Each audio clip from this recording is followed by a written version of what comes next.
Museo Nacional Thyssen-Bornemisza, que es una de las colecciones más diversas, más completas del mundo. Recoge todos los grandes maestros, los grandes movimientos pictóricos. Realmente es una enorme lección de historia del arte y una enorme lección de historia, porque los pintores lo que nos cuentan es lo que pasa en su entorno, ¿no?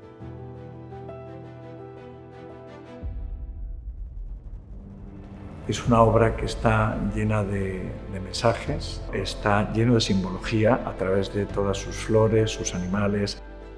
Hay una frase en la que dice antes morir que perder la honra, que nos muestra precisamente un armiño que está en un charco como de lodo y que sobrepasa sin mancharse ni un pelo. Es un enorme mensaje, yo creo que tiene un valor universal y eterno.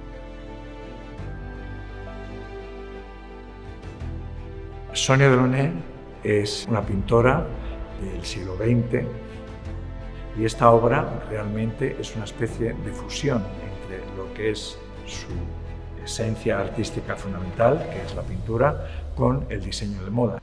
Cuando vemos esa interpretación que se hace de las obras, como en este caso ha hecho Lladrós, siempre te descubren aspectos nuevos y te hacen verlas de otra manera. Lladrós ha hecho una interpretación, yo creo que muy lograda, cuando estas obras de arte se plasman en objetos que tienen una función para el que los utiliza.